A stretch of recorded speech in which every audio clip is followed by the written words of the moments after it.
మాంత్రిక పక్షి ముగ్గురు రాకుమారులు. పూర్వకాలంలో తూర్పు దేశాన్ని ఒక రాజు పరిపాలిస్తూ ఉన్నాడు. అతనికి ముగ్గురు కుమారులు. ఇలా ఉండగా ప్రపంచమంతా తిరిగి వచ్చిన యాత్రికులు కొందరు రాజసభకు రావటం తటస్థించింది. వారు బుల్బుల్ పక్షి అనే ఒక అపురూపమైన పక్షిని చూశామని, దానికి అద్భుతమైన మంత్రశక్తి ఉందని, తన దగ్గరకు వచ్చిన మనుష్యులను ఎవరైనా శిలలుగా మారుస్తుందని తెలియచేశారు. అంతేకాక సముద్ర ప్రాంతంలో కొండల మధ్య ఆ పక్షి ఉంటుందని కూడా వారు చెప్పారు. రాజు రాకుమారులు కూడా ఈ విచిత్రమైన సంగతి విన్నారు. బుల్బుల్ అనే ఆ మాంత్రిక పక్షిని ఎలాగైనా సరే ఒకసారి చూడాలని కుతూహలపడ్డారు. నిజానికి రాజుగారికి ఆ వింత పక్షిని పట్టి తెప్పించాలనే ఉంది. అయితే దాని దగ్గరకు వెళ్లిన మానవులు రాళ్లుగా మారిపోతారేమోనని అతనికి భయం పట్టుకున్నది. యువకులైన రాకుమారులకు మాత్రం ఏమైనా సరే వెళ్లి ఆ పక్షిని చూసి తీరాలనే పట్టుదల కలిగింది. అలాంటి సాహసాలు చేయటం వారికొక వినోదంగా ఉంటుంది. ఏమైతేనేం ముందు అందరికన్నా పెద్దవాడైన మొదటి రాకుమారుడు తండ్రిగారి అనుమతి పొంది ఆ సాహస యాత్రకు బయలుదేరాడు. మొదట తండ్రి వద్దని చెప్పినప్పటికీ అతను వినలేదు. చివరకు ఎంతో జాగ్రత్తగా ఉండమని, ప్రమాదం తెచ్చిపెట్టుకోవద్దని కొడుక్కు ఎన్నో విధాలుగా చెప్పి క్షేమంగా తిరిగి రమ్మని దీవించి పంపాడు. ఆ విధంగా మొదటి రాకుమారుడు తగిన పరివారాన్ని వెంట పెట్టుకుని అంచెలంచులుగా ప్రయాణం చేస్తూ తుదకు సముద్ర తీరాన కొండల మధ్య ఉన్న ఆ బుల్బుల్ పక్షి సమీపానికి చేరుకున్నాడు. అల్లంత దూరాన ఉండగానే ఆ పక్షిని చూశాడతను. దాని ఆకారం చాలా పెద్దదిగా ఉంది. ఒక పెద్ద రాబందులాగా వెడల్పాటి రెక్కలతో భయంకరమైన గోళ్లతో ఉంది ఆ పక్షి. ఆ సమీపంలోనే అనేక మంది మానవులు శిలలుగా పడి ఉన్నారు. రాకుమారుడు భయపడుతూనే తన కార్యం సాధించుకోవాలన్న సంకల్పంతో దాని దగ్గరకు వెళ్లి పరివారం సహాయంతో పక్షిని పట్టుకోవాలని ప్రయత్నించాడు. కాని ఆ పక్షి తనపైకెగిరి రాకుమారుడిపైన అతని పరివారం పైన ధూళి చల్లింది. అది మంత్రమహిమో లేక మరేమిటో తెలియదు కాని తక్షణమే ఆ రాకుమారుడు అతని పరివారము యావత్తు శిలలుగా మారిపోయారు. బుల్బుల్ పక్షిని చూసి వస్తానని వెళ్లిన రాకుమారుడు ఎన్ని రోజులైనా తిరిగి రాకపోవటంతో రాజుగారికి తక్కిన రాకుమారులకు కూడా ఎక్కడలేని ఆందోళన కలిగింది. పెద్దవాడికి ఏదో ప్రమాదం సంభవించి ఉంటుందని వారు అనుకున్నారు. అప్పుడు రెండవ రాకుమారుడు అన్నజాడ తెలుసుకోవటానికైనా తాను వెంట కొంత పరివారాన్ని తీసుకుని బయలుదేరాడు. తండ్రి చాలా భీతి చెంది, ఇప్పటికే ఒక కొడుకు చాడ తెలియలేదే, రెండవ కొడుకు కూడా వెడుతున్నాడే అనుకుని చాలా దిగులు పడ్డాడు. కాని విధికృతం ఎవరు తప్పించలేరు కదా. మనసులో దేవుడిని ప్రార్థించుకుంటూ రెండవ వాడు కూడా వెళ్లటానికి అంగీకరించాడు. రెండవ రాకుమారుడు కూడా అన్నను వెతుక్కుంటూ మాంత్రిక పక్షి ఉన్న ప్రదేశం చేరుకున్నాడు. అయితే మొదటివాడికి పట్టిన దుర్గతే రెండవ వాడికి పట్టింది. పరివారంతో సహా అందరూ శిలలైపోయారు. చాలా రోజులు గడిచిపోయాయి. పక్షి కోసమని వెళ్లిన ఇద్దరు కొడుకుల జాడ తెలియలేదు. అసలు ఉన్నారో లేదో, ఉంటే ఏ స్థితిలో ఉన్నారో అంతుపట్టలేదు. రాజు దుఃఖంతో మంచం పట్టాడు. అప్పుడు మూడవ వాడు, అందరికంటే చిన్నవాడు అయిన రాకుమారుడు తాను వెళ్లి అన్నల జాడ తెలుసుకుంటానని బయలుదేరాడు. రాజుకు ఏమాత్రం ఇష్టం లేదు. ఉన్న ఒక కుమారుడు కూడా ప్రమాదంలో చిక్కుకుంటాడేమోనని రాజు భయం. అయినా చిన్నవాడు తండ్రికి ఎన్నో విధాల ధైర్యం చెప్పి అలాగే కొద్దిమంది పరివారాన్ని వెంటబెట్టుకుని బయలుదేరి వెళ్ళాడు. తాను వెడుతున్నది ప్రమాదకరమైన కార్యం మీద కనుక రకరకాల ఆయుధాలు, ఖడ్గం, డాలు మున్నగున్నవి కూడా వెంట పెట్టుకుని తీసుకుని వెళ్ళాడు. అడవులు, కొండలు, కోనలు దాటి చివరకు సముద్ర తీరం చేరుకున్నాడు. అక్కడ పర్వతాల మధ్యనే బుల్బుల్ పక్షి ఉంది. అయితే రాకుమారుడు ఎకాఏకి దాని సమీపానికి వెళ్లలేదు. అప్పటికి పొద్దుగూకింది. ఎందుకైనా మంచిదని ముందుగా ఒకరిద్దరు భటులను పక్షి ఉన్న చోటుకు పంపించాడు. వారు తిరిగి వచ్చి పక్షి నిద్రపోతున్నదని చెప్పారు. అదే తగిన సమయమనుకుని రాకుమారుడు కత్తి, డాలు తీసుకుని మాంత్రిక పక్షి సమీపానికి వెళ్ళాడు. అనుకున్నట్లుగానే పెద్ద కొండంత ఉంది ఆ పక్షి. దాని రెక్కలు చాలా పెద్దవి. కొండరాళ్ల మధ్య తలవాల్చుకుని నిద్రపోతున్నది. ఆ సమయం కనిపెట్టి రాకుమారుడు అది మేల్కొని కళ్ళు తెరిస్తే తాను శిలగా మారిపోయే ప్రమాదం ఉందని గ్రహించాడు. వెంటనే ఆ మాంత్రిక పక్షిని హతమార్చటం మంచిదని అనుకున్నాడు. ఇలా అనుకుని వర నుండి కత్తి దూశాడు. డాలు తన మొహానికి అడ్డం పెట్టుకున్నాడు. సరిగ్గా ఆ సమయానికే మాంత్రిక పక్షి మేల్కొని కళ్ళు తెరిచింది. దానికెదురుగా ఒక యువకుడు కత్తి డాలు పట్టుకుని ఉండటం చూసింది. ఆ యువకుడి ధైర్య సాహసాలకు పక్షి ఆశ్చర్యపడింది. వెంటనే మానవ భాషలో ఇలా అన్నది: భలే వీరుడా, సాహసవంతుడివే. ఇంతకాలంగా చూస్తున్నాను. ఎవరూ నాతో యుద్ధం చేయటానికి, నన్ను ఓడించటానికి ఇంతవరకు సాహసించలేదు. అందుకనే పాపం అందరూ శిలలుగా మారిపోయారు. ఇన్నాళ్లకు నాకు నచ్చిన వీరుడవు నీవు లభించావు. నీ సాహసానికి మెచ్చుకున్నానయ్యా. జయం నీదే. నీకు కావలసింది ఏదో కోరుకో, ఇస్తాను. ఇలా బుల్బుల్ పక్షి అనగానే రాకుమారుడు మొదట విస్మయం చెందాడు. తర్వాత వెంటనే తెప్పరిల్లుకుని, చాలు చాలు నీ కల్లబొల్లి కబుర్లు. ఇలాంటి మాటలతో నన్ను మోసం చేయాలనుకున్నావా? అది నీ తరం కాదు. ముందు నా అన్నలిద్దర్నీ ప్రాణాలతో నాకప్పగించు. లేకపోతే నీకు నా చేతుల్లో చావు తప్పదు అని కత్తి ఎత్తాడు. అప్పుడు వెంటనే మాంత్రిక పక్షి నెమ్మదిగా అనునయ వాక్యాలతో, వీరుడా, చెప్పానుగా నీ సాహసానికి సంతోషించానని. నేను ఓడిపోయాను. ఇదిగో నా దగ్గర మాంత్రిక అంగుళీయకం ఒకటి ఉన్నది. దానిని నీకిస్తున్నాను. అది తీసుకున్న వెంటనే నీవు నన్ను సూటిగా నా కళ్ళల్లోకి చూడవచ్చు. నీకెలాంటి ప్రమాదము జరుగదు అని చెప్పి ఆ ఉంగరాన్ని అతనికి ఇచ్చింది. అంతటా రాకుమారుడు ధైర్యం తెచ్చుకుని మాంత్రిక పక్షి వంక చూశాడు. దాని కళ్ళు ఎర్రగా చింతనిప్పుల్లా ఉన్నాయి. మాంత్రిక పక్షినైతే వశం చేసుకున్నాడు రాకుమారుడు. మరి తన అన్నల మాటేమిటి అని సంశయంతో అతను ఆలోచన నిమగ్నుడై ఉండగా పక్షి మళ్లీ మాట్లాడింది. వీరాగ్రేస, దిగులు పడకు. అదుగో ఎదురుగా ఆ కొండ పక్కనే రెండు గుట్టలు కనిపిస్తున్నాయి. ఒకటి మానవులు శిలలుగా మారిన రాళ్ల గుట్ట, రెండవది మాంత్రిక ఇసుక పోసిన గుట్ట. ఆ ఇసుక కొంచెం తీసుకుని రాళ్ల గుట్ట మీద చల్లితే మానవులంతా సజీవులై ఎప్పటిలా మామూలు మనుషులవుతారు అని చెప్పింది. తర్వాత ఎలాంటి ఆలస్యం చేయకుండా రాకుమారుడు ఆ గుట్టల దగ్గరకు వెళ్ళాడు. గుప్పెడు మాంత్రిక ఇసుక తీసుకుని శిలల మీద చల్లాడు. ఆ క్షణమే అంతవరకు శిలలుగా పడి ఉన్న మానవులంతా మామూలుగా లేచి నిలబడ్డారు. వారిలో తన అన్నలిద్దరితో పాటు ఎందరో దేశదేశాల రాకుమారులు కూడా ఉన్నారు. వారంతా తమకు మహోపకారం చేసి ప్రాణదానం ఒసగిన ఆ చిన్నారి వీరునికి అనేక కృతజ్ఞతాభివందనాలు తెలియచేసి వెళ్లిపోయారు. అన్నలిద్దరూ తమ్ముడి దగ్గరకు వచ్చి అతన్ని కౌగిలించుకున్నారు. ఏరా తమ్ముడు, ఎలా వచ్చావిక్కడికి? ఈ భయంకరమైన మాంత్రిక పక్షిని ఎలా లొంగ తీసుకున్నావు అని ఎక్కడలేని ఆసక్తితో గుచ్చిగుచ్చి అడిగారు. చిన్నవాడైన రాకుమారుడు తాను ఇంటి నుండి బయలుదేరినది లగాయత్తు జరిగిన వృత్తాంతం యావత్తూ పూసగుచ్చినట్లు వారికి వివరించి చెప్పాడు. తమ్ముడు సాహసానికి అన్నలు ఎంతో సంతోషించారు. ప్రాణాలు పోగొట్టుకున్న మాకు తిరిగి ప్రాణాలు తెప్పించావురా, నీ మేలు ఈ జన్మలో మరిచిపోము అని అభినందించారు. అనంతరం రాకుమారులు ముగ్గురు పరివారంతో తమ పట్టణానికి బయలుదేరారు.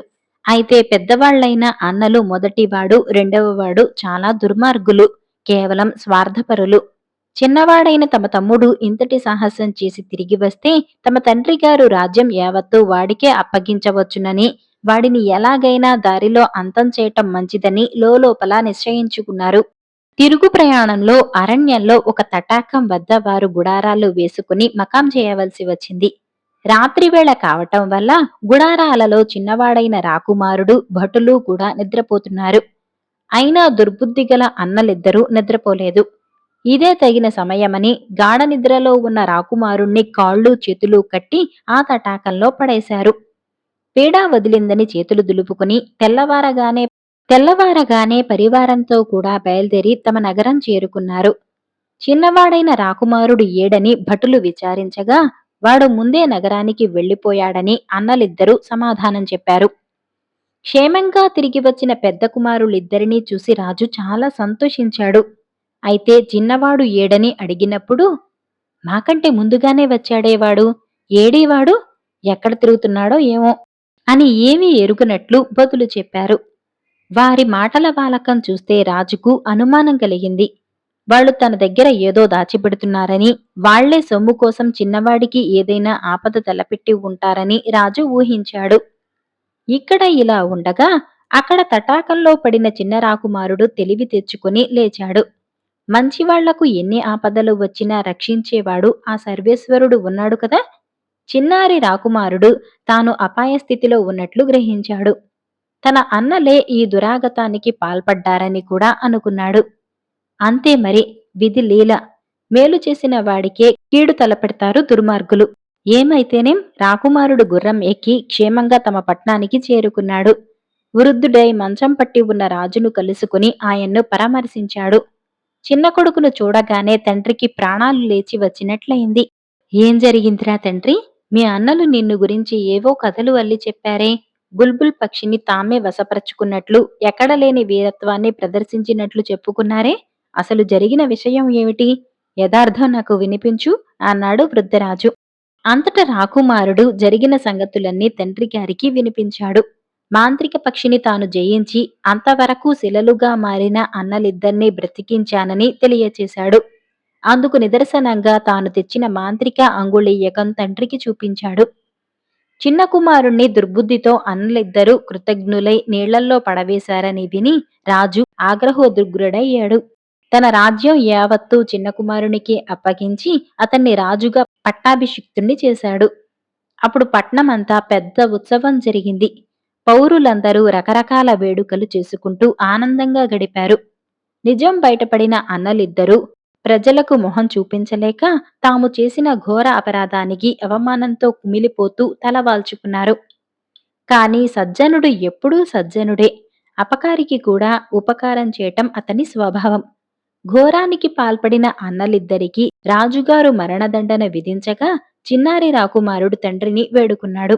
నాన్నగారు, శిక్షించటానికి రక్షించటానికి ఆ సర్వేశ్వరుడే సమర్థుడు.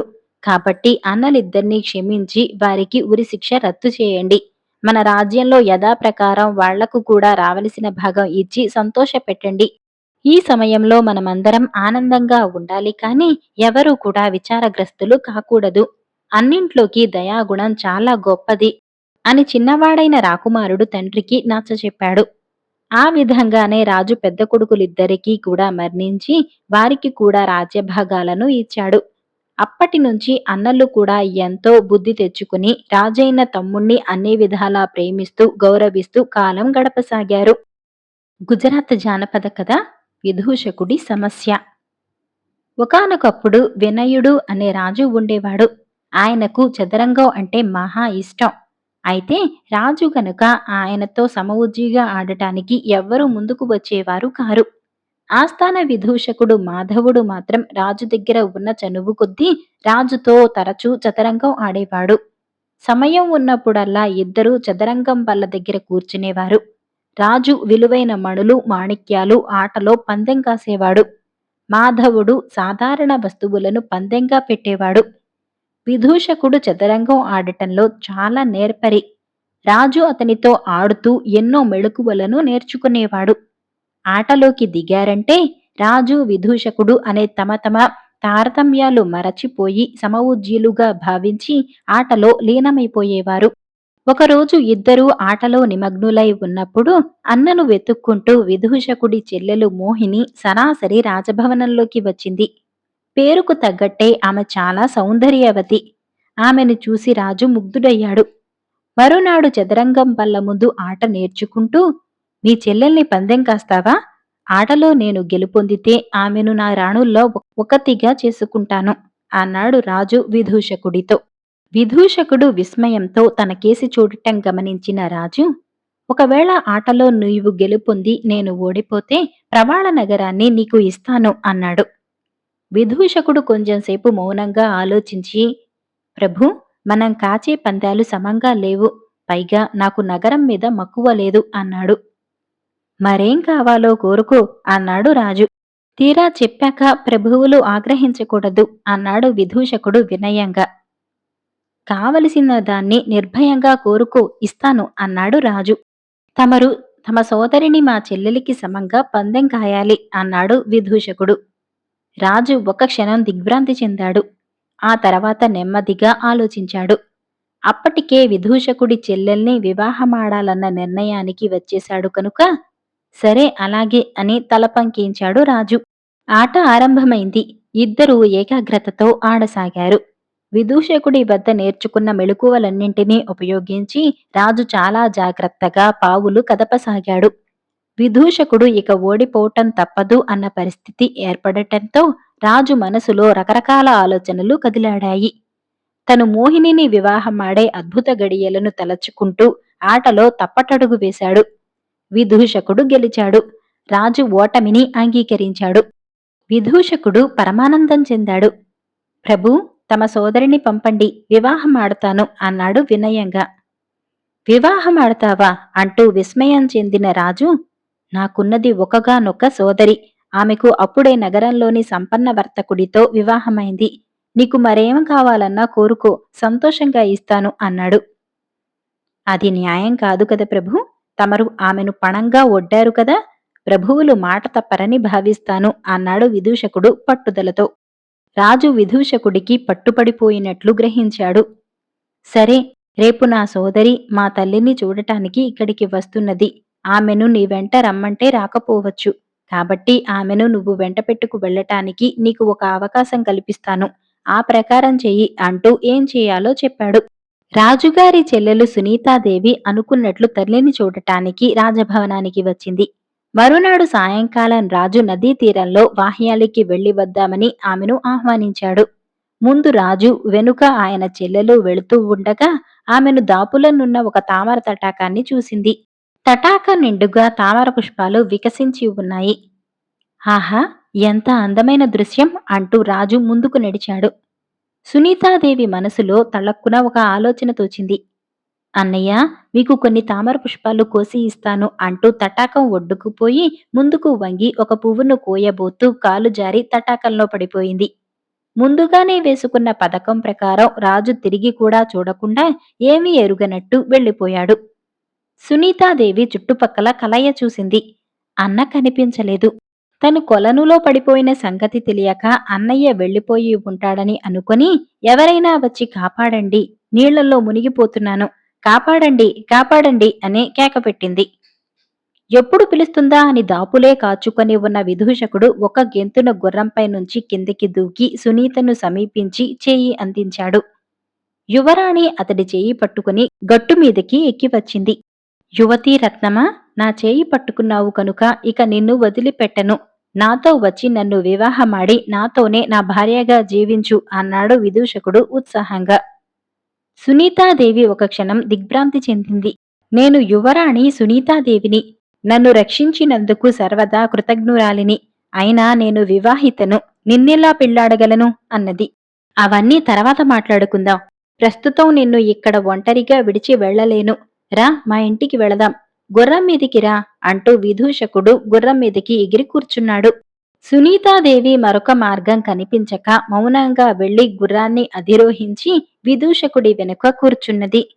గుర్రం నగరంలో ఒక మారుమూలనున్న చిన్న ఇంటి ముందు ఆగింది. గుర్రం దిగి ఇంట్లోకి అడుగు పెట్టాక విదూషకుడు సునీతాదేవికి చదరంగం ద్వారా తాను ఆమెను రాజుగారి నుంచి ఎలా గెలుచుకున్నది తెలియచేశాడు. తనకు తెలియకుండా, తన అనుమతి పొందకుండా రాజు తనను చదరంగంలో పణంగా పెట్టాడని సునీతాదేవి గ్రహించింది. ఆవేదన చెందింది. అయినా రాజుగారి గౌరవాన్ని కాపాడాలని, సరే, నేను ఇక్కడే ఉంటాను. అయితే మన వివాహం మాత్రం వచ్చే పౌర్ణమికే అన్నది. విదూషకుడు అందుకు అంగీకరించాడు. సునీతాదేవి ఆ క్షణం నుంచి అక్కడ నుంచి తప్పించుకోవటం ఎలాగా అని తీవ్రంగా ఆలోచించసాగింది. పౌర్ణమికి ఇంకా 3 రోజులు ఉన్నాయనగా రహస్యంగా ఇంటి నుంచి బయటపడింది. పుట్టినింటికి కాకుండా తిన్నగా భర్త భవనానికి చేరుకున్నది. ఆమె భర్తకేమో ఇక్కడ జరిగిన సంగతులేవీ తెలియవు. యువరాణి కనిపించకపోవటంతో విదూషకుడు హడావుడిగా రాజు దగ్గరకు వెళ్లి సంగతి చెప్పాడు. తన చెల్లెలు భర్త ఇంటికి వెళ్లి ఉంటుందని, ఆమెను మళ్లీ ఇక్కడికి రప్పించటం సాధ్యం కాదని రాజు చెప్పాడు. కావాలంటే విదూషకుణ్ణే అక్కడికి వెళ్లి మొరపెట్టుకోమని సలహా ఇచ్చాడు. విదూషకుడు యువరాణి అత్తవారింటికి వెళ్లాడు. సంగతి తెలియగానే సునీతాదేవి భర్త ఆగ్రహోదుగ్రుడయ్యాడు. కేవలం చదరంగంలో తన భార్యను పణంగా పెట్టినందుకు రాజు మీద, వివాహిత అని తెలిసి ఆమెను పెళ్లాడటానికి చూస్తున్న విదూషకుడి మీద మండిపడ్డాడు. చదరంగంలో కాదు, చావ ఉంటే ఇప్పుడు నాతో కత్తి యుద్ధం చేసి జయించి సునీతను తీసుకువెళ్ళు అని విదూషకుడికి సవాలు విసిరాడు. విదూషకుడు అయిష్టంగానే అందుకు అంగీకరించాడు. మరునాడే ఇద్దరూ కత్తియుద్ధానికి సన్నద్ధులయ్యారు. అయితే యుద్ధం అట్టేసేపు జరగలేదు. యువరాణి భర్త కాలు మడతపడి కింద పడిపోవటంతో అతని చేతిలోని కత్తి రెండుగా విరిగి కొస అతని గుండెల్లోకి గుచ్చుకోవటంతో అక్కడికక్కడే మరణించాడు. భర్త మరణానికి సునీతాదేవి బోరున విలపించింది. ఆమె విషాదానికి అంతం లేకుండా పోయింది. దుఃఖం ఉపశమించేంత వరకు ఏమీ మాట్లాడకూడదని విదూషకుడు మౌనంగా ఊరుకున్నాడు. ఆచారం ప్రకారం సునీతాదేవి భర్త చితి చుట్టూ 7 సార్లు ప్రదక్షిణ చేసి చితికి నిప్పంటించింది. మంటలు వ్యాపించగానే ఆమె పతి వియోగాన్ని భరించలేక మంటల్లోకి ఉరికి భర్తతో పాటు సహగమనం చేసింది. ఈ హఠాత్ సంఘటన చూసి విదూషకుడు ఖిన్నుడయ్యాడు. ఆ తర్వాత దుఃఖభారంతో అక్కడ ఉండలేక రాజ్యం వదిలిపెట్టాడు. ఉన్న చోట ఉండలేక దేశదిమ్మరి అయ్యాడు. సునీతాదేవి జ్ఞాపకం వచ్చినప్పుడల్లా తన వల్లే ఆమెకి దుర్గతి పట్టిందని పశ్చాత్తాపంతో దహించుకుపోసాగాడు. తన భర్త పట్ల ఆమె ప్రదర్శించిన విశ్వాసం తలచుకున్నప్పుడల్లా ఆమె పట్ల అతనికి గౌరవం పెరగసాగింది. సునీతాదేవి భర్తను తను చంపలేదు. ప్రమాదవశాత్తు అతను మరణించాడు. ద్వంద్వ యుద్ధంలో జయిస్తే తనే భార్యగా అప్పచెబుతానన్న వీరుడికి అలాంటి దుర్గతి పట్టటం దారుణం అనిపించింది. ఇలాంటి రకరకాల ఆలోచనలతో విదూషకుడు వివిధ ప్రాంతాలు తిరిగి ఆఖరికి ఒక పల్లెటూరు చేరాడు. అక్కడొక ఫకీరును చూశాడు. ఆయన మాటలు విదూషకుడికి ఊరట కలిగించాయి. విచారం నుంచి ఉపశమనం లభించింది. మాటల సందర్భంలో ఫకీరు విదూషకుడికి మరణించిన వారిని బ్రతికించవచ్చని చెప్పాడు. మరణించిన సునీతాదేవిని ఆమె భర్తను బతికించుకునే అవకాశం ఉంటుందన్న ఆశతో విదూషకుడు తన కథను ఫకీరుకు చెప్పుకున్నాడు. అంతా విన్న ఫకీరు కొంతసేపు మౌనంగా ఆలోచించి, ఉత్తర దిశగా 3 యోజనాల దూరం వెళ్ళావంటే ఒక కొండ వస్తుంది. ఆ కొండల మధ్య ఒక గ్రామం ఉంది. ఆ మారుమూల గ్రామంలోని కొందరు చచ్చిన వారిని బతికించే మృత సంజీవని మంత్రం తెలుసునని విన్నాను. అక్కడికి వెళ్లి వారికి సేవలు అందించి వారిని మెప్పిస్తే ఆ మంత్రం నీకు ఉపదేశించగలరు అన్నాడు. విదూషకుడు ఆ క్షణమే కొండలకేసి బయలుదేరి కొన్నాళ్లకు అక్కడకు చేరుకున్నాడు. ఒక గ్రామంలోని ప్రజలు పక్షులను చంపి తినటం, ఆ తర్వాత చచ్చిన పక్షి ఈకలను చర్మాన్ని ఒక చోట చేర్చి ఏదో మంత్రం చెప్పటం, మరుక్షణమే చర్మానికి ఈకలకు ప్రాణం వచ్చి పక్షులు ఎగిరి వెళ్లటం విదూషకుడు చూశాడు. ఫకీరు చెప్పిన గ్రామం ఇదే అని గ్రహించిన విదూషకుడు ఆ గ్రామంలోనే ఉంటూ మంచిగా మాట్లాడుతూ వారి కార్యకలాపాలలో పాలు పంచుకోసాగాడు. ఆ గ్రామస్తులు పక్షులను చంపి తిని ఆ తర్వాత వాటికి ప్రాణం పోయటం విదూషకుడు మళ్ళీ ఒకసారి చూశాడు.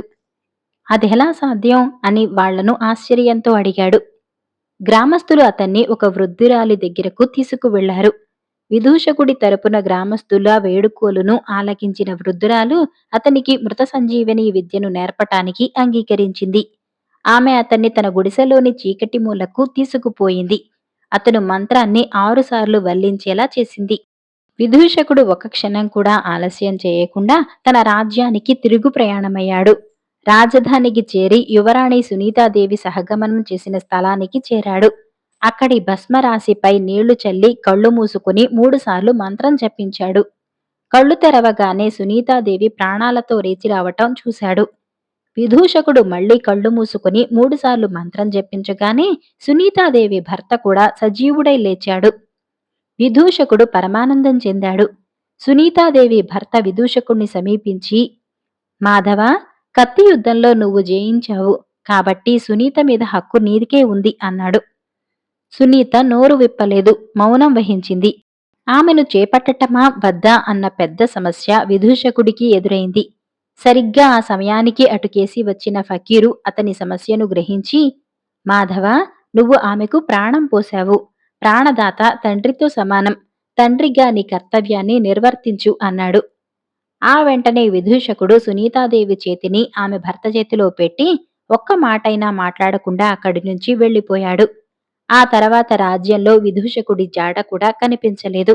మీకు ఈ కథలు నచ్చినట్టయితే వీడియోని లైక్ చేయండి, ఛానల్ని సబ్స్క్రైబ్ చేసుకోండి. ధన్యవాదాలు.